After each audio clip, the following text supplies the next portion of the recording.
Lanjut, Pak. Ya, jadi outline daripada penyajian kami ada dua hal. Yang pertama adalah tentang masalah sebelum Pak. Ya, masalah obesitas dan perilaku berisiko kesehatan dari tiga hasil survei kami, hasil Riskesdas, riset kesehatan dasar, dari hasil kohort faktor risiko PTM yang kami lakukan studi kohort di Kota Bogor, atau lebih tepatnya di Kecamatan Bogor Tengah, dan ada survei kesehatan anak sekolah atau GSHS yang kami pernah laksanakan di tahun 2015. Selanjutnya ada kebutuhan atau alternatif kebutuhan intervensi spesifik untuk pencegahan obesitas. Lanjut. Masalah obesitas, kami menggarisbawahi ada dua hal, yaitu perilaku atau gaya hidup yang tidak sehat, di mana kurang aktivitas fisik, tadi sedikit sudah disinggung oleh Bapak Sesditjen tadi, kemudian diet atau perilaku makan yang tidak sehat, selanjutnya lingkungan, di mana akses terhadap makanan yang tidak sehat, kemudian iklan industri yang ya bagaimana ini versus dengan iklan edukasi kesehatan, kemudian fasilitas umum untuk aktivitas fisik yang tersedia, ya seperti trotoar untuk pejalan kaki, taman untuk aktivitas olahraga dan sarana-sarana olahraga yang lain. Ini saya kira menjadi satu masalah dalam terkait dengan obesitas ini. Lanjut. Kami dalam data Riskesdas yang kami lakukan pada waktu tahun 2013 dan 2018, kita melihat bahwa proporsi aktivitas fisik yang kurang itu artinya kurang aktivitas fisik, kegiatan kumulatif kurang dari 150 menit seminggu pada penduduk di atas 10 tahun, bahwa tertinggi itu yang aktivitas kurang itu ada di DKI Jakarta justru 47,8. Sedangkan paling rendah itu ada di Bali dan NTT. NTT itu 25,2. Secara nasional 33,5% itu di tahun 2018. Sedangkan di tahun 2013 itu 26,1%. Lanjut. Konsumsi buah dan sayur yang kurang pada penduduk berumur di atas 5 tahun, bahwa yang kita deskripsi per provinsi, ternyata kurang dari 5 konsumsi yang kurang ini adalah konsumsi sayur dan buah kurang dari 5 porsi per hari, di mana pada data yang kami bisa sampaikan ini untuk 5 tahun ke atas, data Riskesdas bahwa masih tinggi, ya, 95,5% penduduk yang kurang konsumsi sayur dan buah. Lanjut. Lanjut. Ya, kemudian proporsi berat badan lebih dan obesitas yang kita bedakan di sini, berat badan lebih dan obesitas, di mana berat badan lebih ini, indikator berat badan lebih pada orang dewasa, IMT-nya lebih sama dengan 25 dan sampai dengan kurang dari 27. Sedangkan kalau obesitas itu IMT yang lebih besar sama dengan 27 IMT-nya. Ternyata berat badan lebih itu di tahun 2018 dari 2007 hasil riset kami kecenderungan meningkat menjadi 13,6%. Obesitas juga cenderung meningkat dari 2007 dari 10,5 meningkat di tahun 2013 14,8% dan meningkat menjadi 21,8% obesitas di Indonesia pada tahun 2018. Ini survei terakhir kami Riskesdas. Dan nantinya pada Riskesdas yang berikut ini juga akan tetap dievaluasi kembali, dilihat kembali pada kelompok umur dewasa di atas 18 tahun untuk melihat proporsi ini. Lanjut. Selanjutnya Bapak Ibu sekalian, proporsi obesitas ini pada orang dewasa umur 18 tahun menurut provinsi ternyata tertinggi itu adanya di Provinsi Sulawesi Utara. Proporsi obesitas 30,2% tahun 2018. Padahal secara nasional ditemukan 21,8% proporsi obesitas pada penduduk di atas 18 tahun. Yang kecil adalah di proporsi yang kecil obesitas itu adanya di NTT, NTB, Kalbar, Lampung, dan Kalsel. Dan Sumsel. Lanjut. Prevalensi obesitas ini yang kita lihat pada penduduk dewasa menurut umur ternyata cenderungnya dengan kami melihat dari IMT yang lebih besar dari 27, ternyata lebih banyak pada perempuan itu paling tinggi pada kelompok umur 40 sampai 44 tahun dan 45 sampai 49 tahun, sekitar 40 atau 38 sampai 40,6%. Lanjut. Kalau menurut pendidikan terakhir, di mana ternyata pendidikan terakhir itu mereka yang tamatan SD maupun tamatan SMP cenderung yang lebih tinggi. Dan seperti kita lihat sini juga menurut jenis kelamin, ternyata obesitas itu banyak terjadi kejadiannya pada perempuan dibandingkan dengan pada laki-laki. Sedangkan pada tamatan lebih cenderung pada tamatan-tamatan yang pendidikan rendah. Terus lanjut. Selanjutnya menurut pekerjaan utama, prevalensi obesitas ini paling banyak itu terjadi memang pada kondisi lain-lain yang di luar klasifikasi ini, tetapi kalau yang terklasifikasi adalah pada mereka yang pekerja wira swasta ataupun juga pada PNS seperti kita juga ASN ini atau TNI Polri, BUMN, BUMD. Ini yang prevalensinya sangat tinggi. Ya, lanjut. Kemudian obesitas sentral. Obesitas sentral ini adalah pengukuran di mana indikator obesitas sentral adalah lingkar perut pada perempuan di atas 80 cm, sedangkan pada laki-laki lebih dari 90 cm. Kecenderungan pada Risesdas 2007 sampai 2018 cenderung meningkat obesitas sentral. Jadi lingkar perut nih, ternyata lingkar perut itu pada 2018 menjadi 31% proporsi obesitas sentral pada kelompok umur di atas 15 tahun. Lanjut.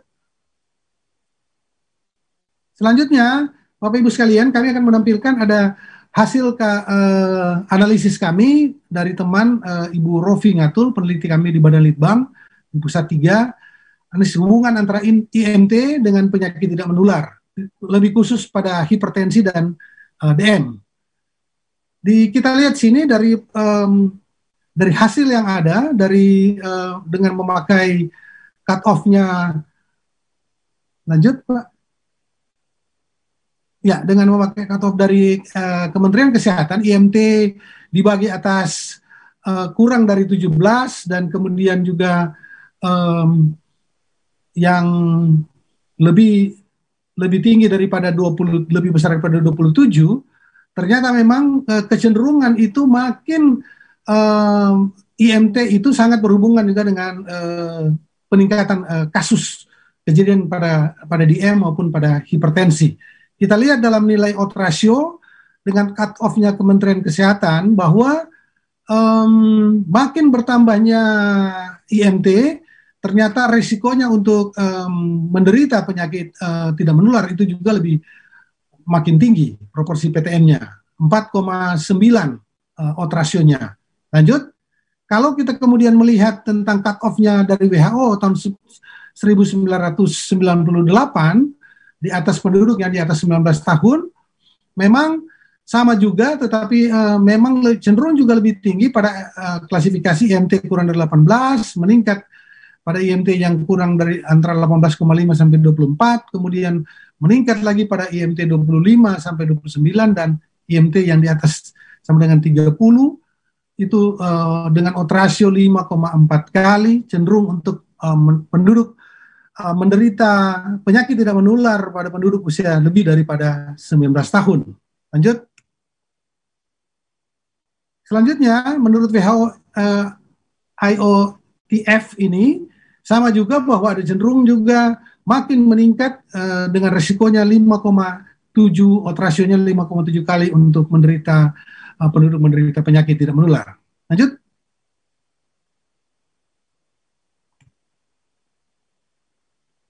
Ya, ini kalau kita lihat proporsi PTM menurut beberapa cut off-nya dan besar risiko memang kecenderungan makin makin tentunya makin IMT-nya makin meningkat, maka cenderung untuk risiko untuk kejadian penyakit tidak menular itu makin besar.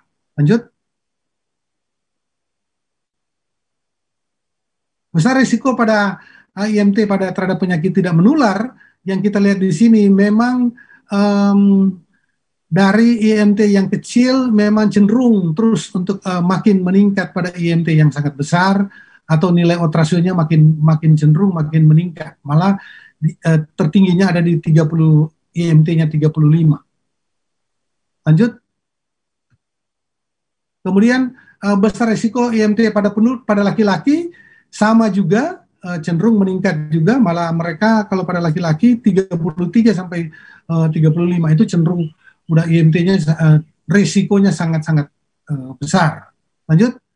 Kalau pada penduduk pada perempuan hal yang sama malah mulai meningkatnya di ya IMT yang 22 terus meningkat 29 dan seterusnya makin cenderung makin meningkat.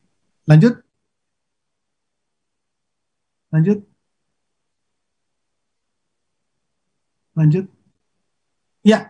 Jadi kesimpulan dari analisa kami itu bahwa rata IMT pada kelompok sehat lebih kecil 23 tentunya kilogram per meter daripada kelompok penderita PTM itu ternyata lebih tinggi. Proporsi PTM meningkat seiring dengan meningkatnya indeks massa tubuh. IMT 23 sudah mulai menunjukkan besaran risiko lebih dari 2 kali individu mengalami PTM. IMT yang 26 sudah mulai menunjukkan besaran risiko lebih dari 3 kali dan seterusnya. Lanjut. Lanjut. Nah, kemudian kita melihat pada nilai kisaran prevalensi PTM dengan kita melihat juga cenderungan di beberapa provinsi, ternyata hipertensi itu banyak dengan prevalensinya 25,8% itu paling rendah adanya di Papua, tetapi paling tinggi adanya di Bangka Belitung. Sedangkan diabetes mellitus tidak dilaporkan secara spesifik. Kalau kemudian obesitas ternyata pada penduduk di atas 18 tahun dengan prevalensi 15,4% ini ternyata tertinggi ada di NTT dan terendah ada di NTT, tertinggi itu ada di Sulawesi Utara. Lanjut. Kemudian dengan jumlah penyandang estimasi jumlah penyandang secara jumlah penduduknya, bahwa obesitas itu ternyata adanya di Papua Barat dan tertinggi juga ada di Jawa Barat. Jadi cenderung juga memang pada penduduk provinsi-provinsi yang jumlah penduduknya besar untuk kondisi-kondisi penyakit PTM ini, hipertensi, DM, BPOK, asma, kanker, stroke, penyakit jantung, koroner, dan obesitas. Lanjut. Nah, Bapak Ibu sekalian, kami juga perlu menyampaikan di sini ada hasil kami dari hasil studi kohort faktor risiko PTM di Bogor dalam pemantauan kami selama 6 tahun dari 2001-2012 sampai 2017-2018. Ini hasil daripada teman kami sudah dipublikasi oleh Pak Dr. Sudikno di GC Indonesia, bahwa pada penelitian ini menunjukkan bahwa subjek perempuan mempunyai hazard ratio 5,5 kali lebih cepat untuk mengalami obesitas sentral dibandingkan dengan pada laki-laki. Hazard rasio obesitas sentral pada kelompok umur 35 sampai 44 tahun dan kelompok umur 45 sampai 54 tahun lebih cepat terjadi obesitas sentral dibandingkan dengan kelompok umur 25 sampai 34 tahun. Subjek dengan aktivitas fisik kurang memiliki hazard rasio 1,2 kali lebih cepat untuk mengalami obesitas dibandingkan dengan yang aktivitas fisiknya yang cukup. Lanjut. Kemudian kalau tadi pada orang dewasa, sekarang pada anak pelajar kami dari hasil survei kami kesehatan pada anak pelajar SMP dan SMA di tahun 2015, kami mendapati masalah-masalah kelebihan berat badan ini. Lanjut.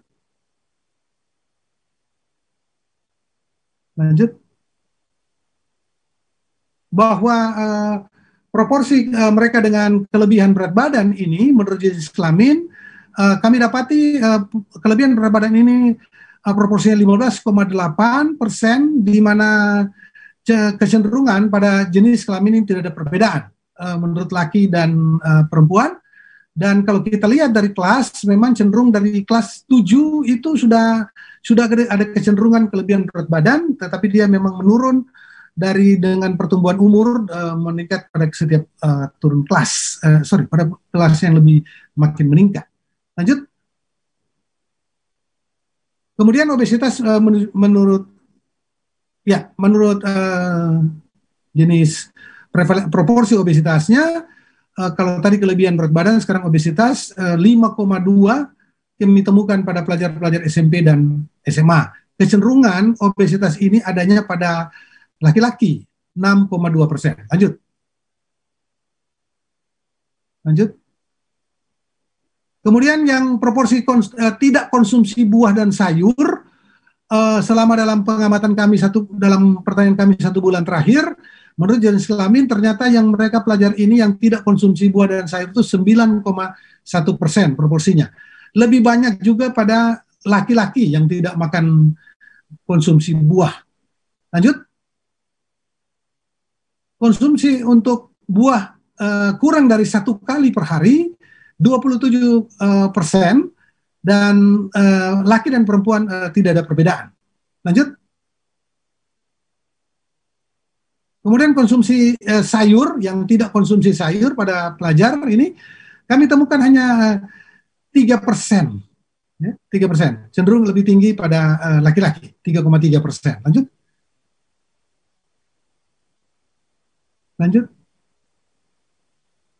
Lanjut aja. Ya, saya kira ini lanjut aja. Terus. Ya, lanjut saja karena ya. Jadi kesimpulan kami, proporsi obesitas pada pelajar SMP dan SMA adalah sebesar 5,2% yang kami temukan. Proporsi obesitas lebih tinggi pada mereka yang kurang konsumsi sayuran, dan yang kami dapati dalam analisa kami, pelajar yang tinggal di Pulau Jawa berpeluang mengalami obesitas yang 2 kali dibandingkan pelajar yang tinggal di luar Pulau Jawa, dengan rasio 2,102. Lanjut. Nah, terakhir Bapak Ibu sekalian, kebutuhan intervensi spesifik menurut kami ada beberapa hal. Pertama, obesitas maupun kegemukan merupakan salah satu masalah gizi yang perlu menjadi perhatian baik untuk populasi di sekolah dan di tempat kerja untuk sektor formal. Masih diperlukan perubahan perilaku masyarakat untuk diet seimbang dan cukup aktivitas fisik. Berikut, intervensi spesifik membutuhkan pendekatan dan strategi yang berbeda pada kelompok karakteristik populasi tertentu, berdasarkan jenis kelamin, desa kota, tingkat pendidikan dan pekerjaan.